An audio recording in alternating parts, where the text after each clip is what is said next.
¿no? Y cuando aumento el Z del medio, aumentan también las probabilidades, ¿no? Entonces, si yo tengo un haz de electrones de 10 versus un haz de 24, el que tiene 24 me va a producir mayor contaminación por producción de rayos X, al margen que estemos con el mismo Z.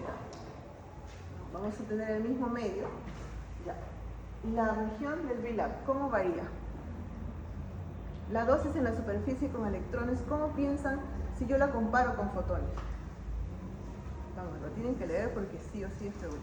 Sí o sí pregunta. La dosis en la superficie, ¿cómo es con los electrones? El de yo. El VLAB varía de acuerdo a la energía, pero no tanto como en fotones. No es tanto como en fotones. Sí, la dosis en la superficie, como dice, a diferencia, aumenta con la energía de electrones. O sea, no se confundan con la de fotones, que disminuye con la energía. Con electrones aumenta.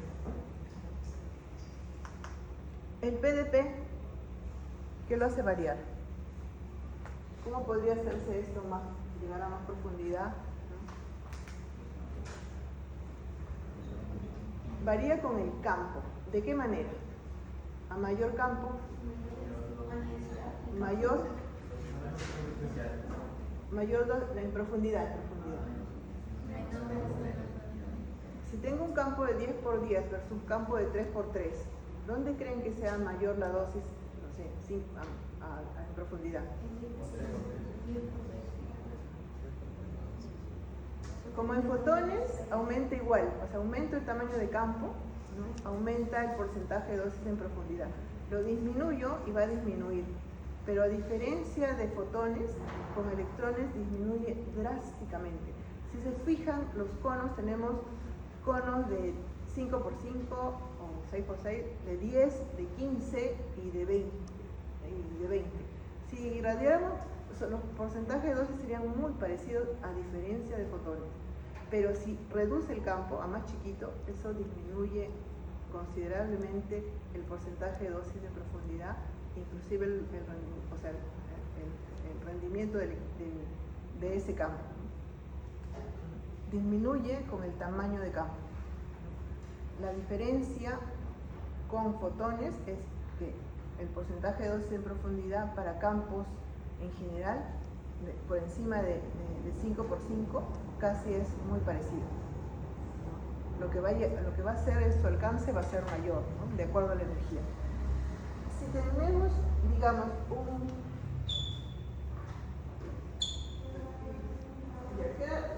¿han leído qué es fuente efectiva y qué es fuente virtual?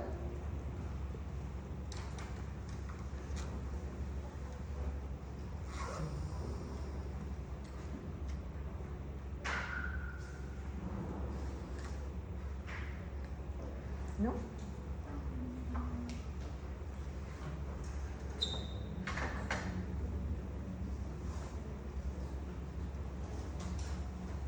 Fuente efectiva, ¿qué es fuente efectiva? Ya. ¿Cómo se producen los electrones? O sea, ¿cómo se producen para hacerlos de uso clínico? En un acelerador, ¿no? Se acelera el inyector, se acelera, se llevan por todo ese camino, se siguen acelerando, ¿no? Llegan hacia donde va a dirigirse, hacia la mesa donde va a estar el paciente, y el tamaño de la fuente, o sea, el tamaño que tiene el haz de electrones es de 3 milímetros. Ya, ¿cómo hacemos que ese 3 milímetros no es como los fotones que se abren con divergencia? No es como los fotones, ¿no? ¿Qué mecanismos debe tener el acelerador para que ese campo de 3 por 3 se convierta en un de 5 por 5, de 10 por 10, de 15 por 15, de 20 por 20?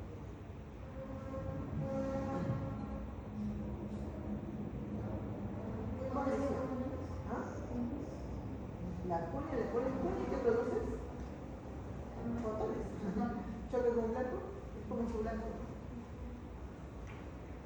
Si le pones una cuña gruesa, obviamente, si le pones una metal muy espeso, va a producir. ¿Qué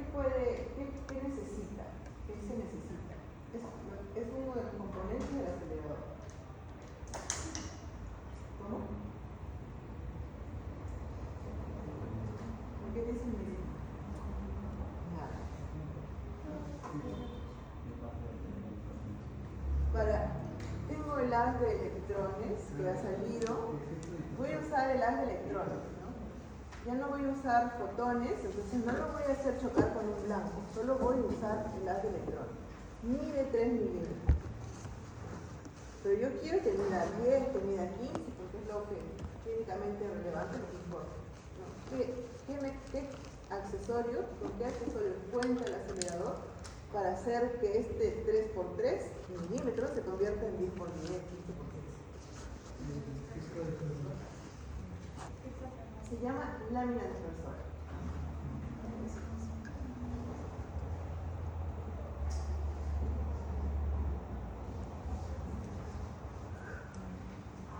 Unos aceleradores cuentan con la lámina dispersora. ¿Y qué es una lámina dispersora? Es una lámina que...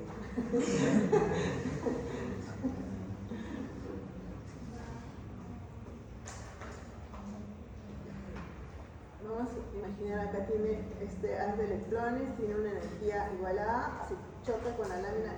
La lámina dispersora es metal, pero es un metal súper, o sea, es una lámina súper fina, súper delgadita, que lo que va a hacer es que esta lámina de acá empiece a liberar electrones, que le va a ceder electrones, va a ionizar, va a producir tanto que es un haz, ¿no? Es un haz.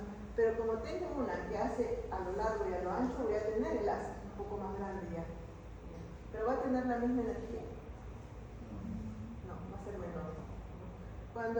Cuando salga el paciente, ¿va a tener la misma energía o no? No. ¿Mayor o menor? A diferencia de los fotones, ¿no? El fotón es algo por buscarse, no vamos a tener una energía real. En el paciente, tiene 5 centímetros de profundidad, mucho, 3 centímetros de profundidad de tumor, acá va a haber una energía, y todas son diferentes. Por este mecanismo que ¿y por qué le ponemos cono? ¿Por qué usamos cono? ¿Por qué no usamos de frente las estas? ¿Por qué lo dijimos?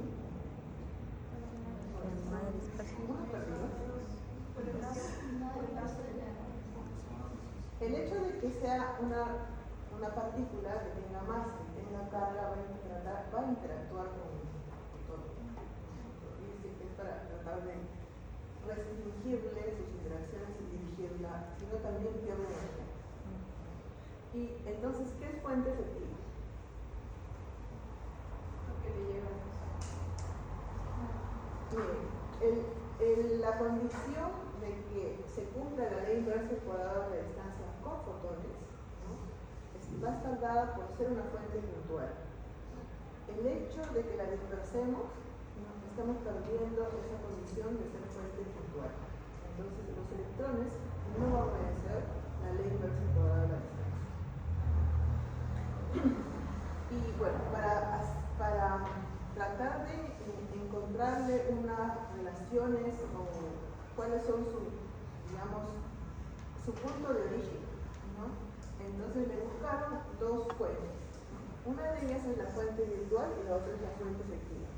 La fuente virtual es una distancia, esta de acá, esta es la 2, es una distancia en el recorrido que tiene el haz de electrones, ¿no? En que la relación de la fluencia, de la cantidad de electrones que hay acá y la cantidad de electrones que hay acá, obedece la ley inversa al cuadrado de la distancia. Acá obedece la ley inversa al cuadrado de la distancia, pero así, esa distancia la tienen que buscar, la tienen que medir, ¿no? Es para caracterizar el haz de electrones, ¿no? Y esto es la fuente efectiva es una distancia, ¿no? Una distancia donde simplemente el número de electrones que hay acá es igual al número de electrones que hay acá. Esto es 2. La fluencia, llamamos fluencia al número de electrones, un número de partículas, ¿no? Y acá es 1. Es donde en este espacio cumple la ley inversa por la distancia. Acá solo tiene el mismo número de partículas, o el mismo número de electrones. ¿Estamos? Son 2 conceptos que están ahí en la diapositiva. Acuérdense de electrones, cómo varía la dosis en la superficie, cómo varía en profundidad. Se dice que obedecen a una regla, está la regla, ¿no? Normalmente para electrones se prescribe en la isodosis del 80 y del 90%, ¿no? Porque para que no haya mucha variación, ¿no? ¿Alguna pregunta de electrones?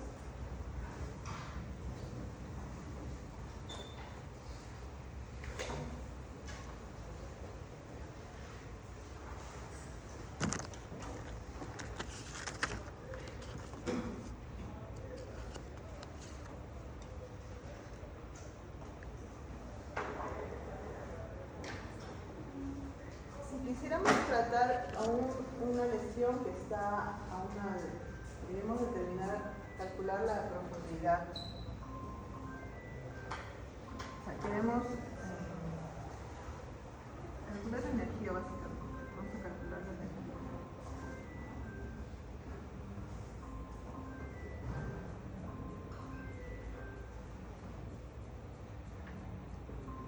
Se dice que la energía entre 3.2 debe dar la profundidad, esto es aproximadamente, ¿ya?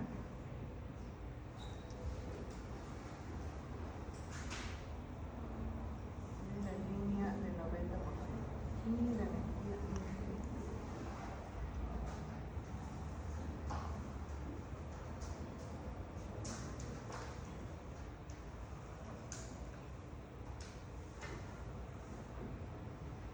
Así. Digamos, si yo quisiera tratar a la línea del 90%, ¿no? Un tumor que tiene, no sé, una profundidad de 3 centímetros, ¿no? A la isodosis de, o sea, 3 centímetros debe estar la profundidad del 90%. Acá está, tenemos acá el tumor, 3 centímetros. Si quiero tratar, a 3 centímetros de profundidad, ¿qué energía de electrones necesitaría?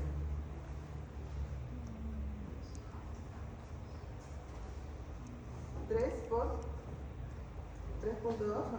Sí. Sería 9.6. 9.6. Aproximadamente 10 MB necesitaría si yo quiero a la profundidad del 90. Si fuese la del 80, 9. 9 sería suficiente. Está más o menos alrededor de 9 centímetros la profundidad.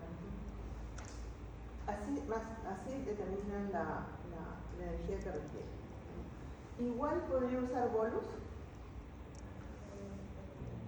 Dependiendo si es externo. ¿Sí o no?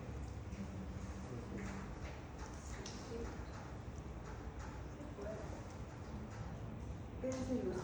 Igual podríamos emplear bolos.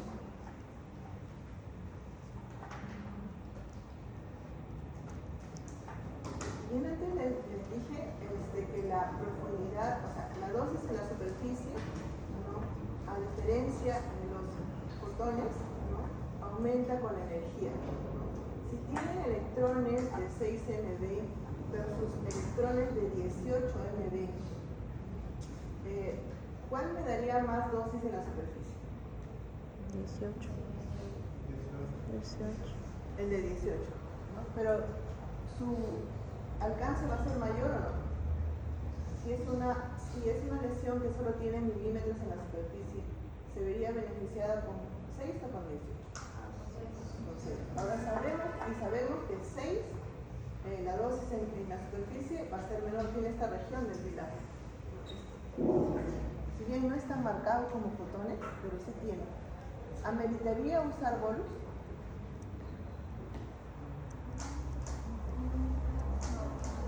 Si es una lesión en la piel. Yo sé que me está haciendo eso. Sí, ¿no?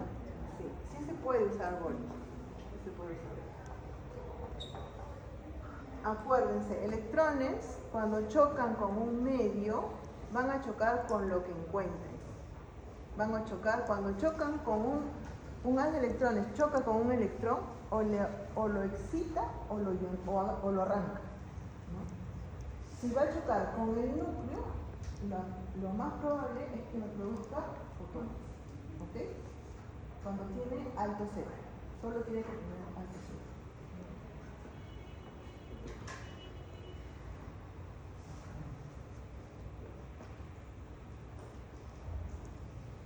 ¿Más preguntas? ¿Cansados? Sí, ya estoy cansada.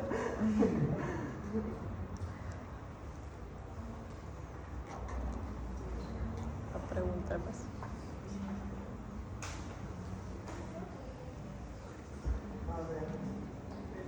¿En INRT puedo usar cuñas? ¿Requeriría usar cuñas?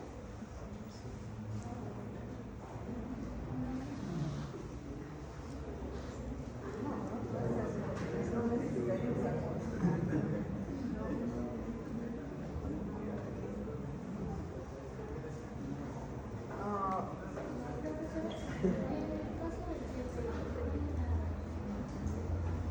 Total body. Es con fotones. Es con fotones.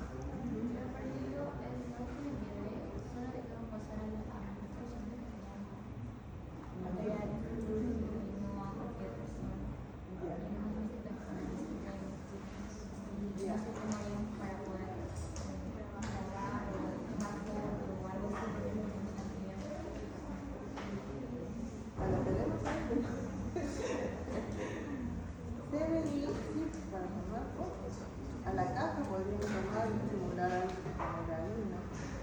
Debe ir con ese tratamiento es a grandes distancias. Vamos a tratar como más de 3 metros, creo. Se va a irradiar al paciente, se va a dar dosis ablativa. Voy a causar ablación, la intención es ablación, causar ablación a la médula ósea roja. Claro, así no van a pasar, porque imagínate que esa persona va a estar inmunosuprimida. Viene ya inmunosuprimida porque le dan una quimio ablativa también, para que no, obviamente no, digamos, tratar de cambiarle su producción de nueva sangre. ¿No? Entonces, ya lo tenemos inmunosuprimido, lo vamos a terminar de inmunosuprimir con RT para hacerle trasplante de médula ósea. Por eso el cuidado, un paciente que va a ser, no, va a estar lábil, para si bien es cierto que se maneja con medicación, pero igual hay que disminuir el riesgo. ¿Cómo harían para? Yo creo que con fotos del ambiente, ¿no? Y podría ser. Porque difícilmente nos van a dejar en la ciudad. O de afuera podrían tomar la cámara. Que se ve, sí se logra ver. Sí la han tomado. ¿Qué consideras? Porque si no podemos grabar, de repente, no sé, podríamos actuar o algo así, no sé. Y ya, ellos reciben dosis a todo el cuerpo, una dosis igual a 12 Gray, ¿no? 2 dividido en 3 días, ¿no? De 2 Gray o sea, en el día recibe 2 Gray, ¿no? 2 Gray en la mañana con 6 horas de diferencia, ¿no? Y el problema en irradiación corporal total con fotones es la dosis que puede tolerar el pulmón, que tolera entre 7 y 8 Gray. Entonces, a ese momento hay que proteger, o sea, no va a recibir, alcanzó, digamos, los 8 Gray, de ahí en adelante hay que proteger